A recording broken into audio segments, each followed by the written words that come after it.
गूंगी बहू अंधी सास। एक परिवार में 5 लोग थे। ओम प्रकाश, उनकी पत्नी सुमित्रा, बहू भावना, बेटा राहुल और एक थी उनकी बेटी प्रियंका। वैसे तो ओम प्रकाश और सुमित्रा के घर में सब कुछ ठीक ठाक था, लेकिन सुमित्रा की एक आदत थी। घर में कुछ भी गलत या सही हो तो वो किसी से कुछ नहीं कहती, और भावना स्वभाव की इतनी सीधी सादी थी कि अगर कोई उसके साथ गलत भी करता तो भी वो उसे कुछ नहीं कह पाती। इसी के चलते प्रियंका और राहुल घर में मनमानी चलाते रहते, क्योंकि घर को संभालने वाली औरतें इस तरह से रहती थी जैसे वो गूंगी और अंधी हो। माँ, मैं अपनी सहेलियों के साथ पिकनिक पर जा रही हूँ। ठीक है बेटा, चली जाओ। और मुझे आने में रात हो जाएगी, देर से ही आऊंगी मैं। अच्छा, कोई बात नहीं बेटा। अरे भावना, तुमको एक बार में समझ में नहीं आता क्या? नाश्ते में फिर से पराठे बना के रख दिए।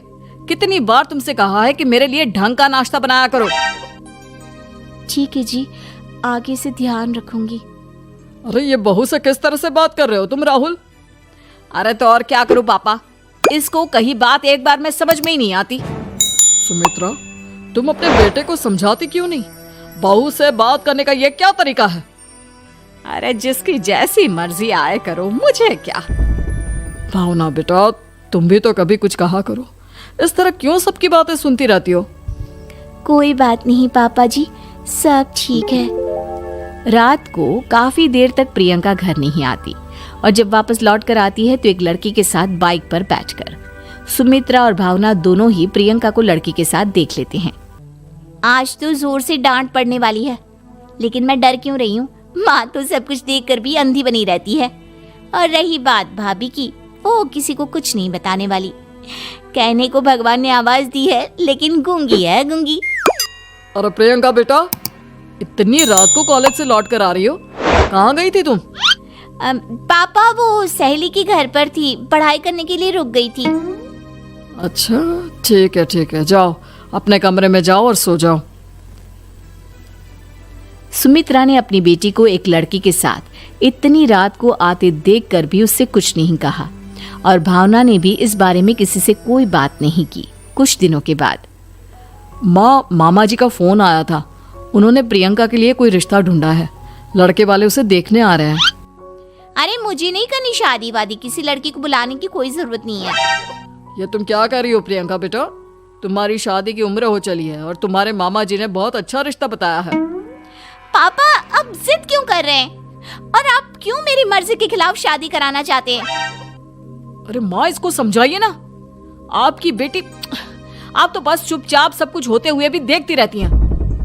अरे तो क्या कहूँ, और मेरे कहने से क्या हो जाएगा?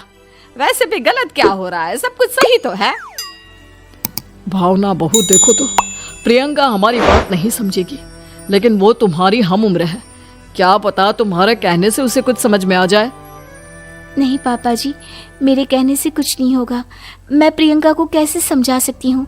वो ननद है मेरी, कहीं मेरी किसी बात का बुरा मान गई तो? सुमित्रा और भावना में से कोई भी प्रियंका को कुछ नहीं समझाता। इस बात से राहुल और ओम प्रकाश जी दोनों ही परेशान हो जाते हैं। और फिर जब लड़का प्रियंका को देखने के लिए आता है, मुझे आपकी बेटी बहुत पसंद है, मैं उसके साथ शादी करने के लिए तैयार हूँ। देखो, मुझे तुमसे शादी नहीं करनी, और ये बात जितनी जल्दी समझ में आ जाए अच्छा रहेगा। अरे तो फिर आप लोगों ने मुझे यहाँ बुलाया ही क्यों? माफ कर दो बेटा, वो हमारी बेटी जरा गुस्से में है। हम उसे समझाने की कोशिश करते हैं। हाँ, देखिए आप नाराज मत होइए, वो तो उसने बस ऐसे ही कह दिया होगा। अरे कोई ऐसे ही कुछ कहता है क्या? और ये आपकी पत्नी और माँ, ये दोनों इस तरह चुपचाप क्यों बैठे हैं, जैसे इस घर के मेंबर ही ना हो? आपके घर में सब कुछ ठीक तो है ना? अरे सब कुछ ठीक है बेटा। सुमित्रा, समझाओ ना अपनी बेटी को। अरे क्या समझाऊं, क्या होगा समझाने से? सब ठीक ही तो हो रहा है, गलत क्या हो रहा है? भावना, प्रियंका को अंदर लेकर जाओ और उससे समझाओ कि कितना अच्छा रिश्ता है। इतना अच्छा लड़का है, इस तरह से बिहेव ना करे। नहीं जी, मैं किसी से कुछ नहीं कह सकती जी। अरे अजीब परिवार है, मुझे तो यहाँ से निकलना पड़ेगा। इस तरह से तो आपकी बेटी की शादी किसी से नहीं हो सकती। जिसके घर की औरतें गूंगी और अंधी बनकर बैठ जाए, उस घर का कुछ नहीं हो सकता। ओम प्रकाश और राहुल सुमित्रा और भावना की हरकतों की वजह से बहुत परेशान हो जाते हैं। एक दिन वो दोनों आपस में बात करते हैं। पापा, समझ में नहीं आता कि भावना और माँ को कैसे समझाया जाए। सही कहते हो बेटा, तुम और मैं काम के सिलसिले में सारा दिन घर के बाहर रहते हैं और घर की दोनों औरतें जिन्हें सारा घर संभालना चाहिए गूंगी और अंधी बनकर बैठी हैं। पापा, आप ही बताइए इसका क्या उपाय है। मेरी तो कुछ समझ में नहीं आता बेटा, लेकिन हमें कुछ तो करना पड़ेगा क्योंकि इन सब की वजह से प्रियंका बहुत ज्यादा बिगड़ती जा रही है। तुमने देखा उसे किस तरह से बिहेव किया था। अरे लेकिन पापा, हम करेंगे क्या? हमें एक नाटक करना होगा। कुछ दिनों के लिए हम भी गूंगे और बहरे बन जाते हैं, उसके बाद इन दोनों औरतों को अकल आएगी। हाँ पापा, शायद आपकी बात ठीक है। हम दोनों हर बार बात को संभाल लेते हैं और इसी वजह से माँ और भावना कुछ भी करने की कोशिश ही नहीं करते। और फिर अगले दिन, भावना, नाश्ते में क्या बनाया है? जी पराठे बनाए हैं। मेरे लिए पोहा बना दो। अच्छा जी, ठीक है, अभी बना देती हूँ जी। बहू, नाश्ते में क्या बनाया है?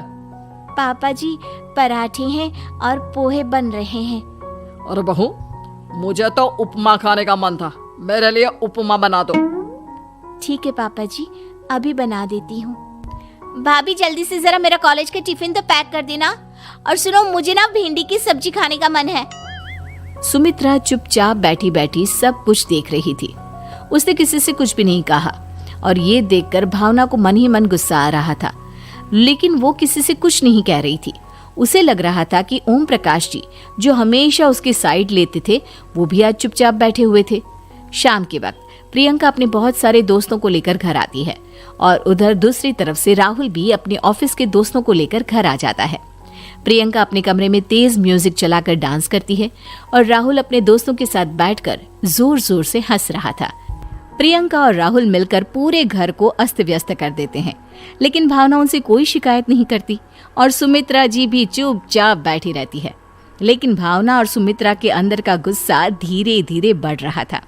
फिर रात को ओम प्रकाश और राहुल एक दूसरे से बातें करते हैं। पापा, हमने इतना कुछ किया, फिर भी भावना कुछ बोलती ही नहीं और माँ भी कुछ गलत करने से किसी को रोकती ही नहीं।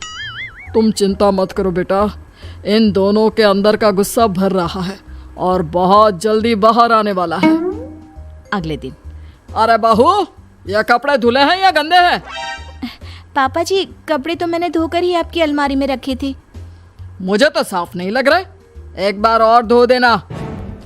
प्रियंका, मैं सोच रहा था कि तुम्हें उस लड़के से शादी नहीं करनी है ना, मत करो। एक काम करो, वैसे भी क्या रखा है शादी वादी में, तुम्हें जो लड़का पसंद है उसके साथ जाकर कोर्ट मैरिज कर लो। इस बार ओम प्रकाश और राहुल की बात सुनकर भावना और सुमित्रा के अंदर का गुस्सा जाग उठता है।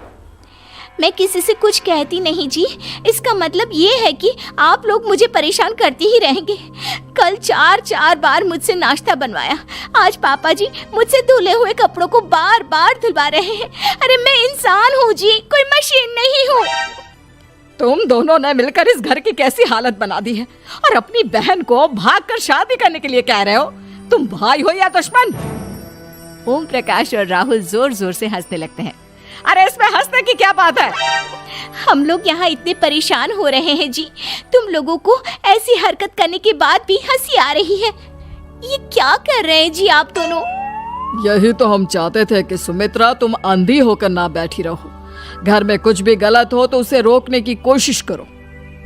और भावना, तुम अपने साथ हो रहे गलत व्यवहार पर भी कभी मुंह नहीं खोलती। ये सही बात नहीं है। मैं चाहता था कि तुम्हारी भी जुबान खुले, तुम गलत बात का विरोध करो। गूंगी बहू और अंधी सास की ये जोड़ी इस घर में अब नहीं चलेगी।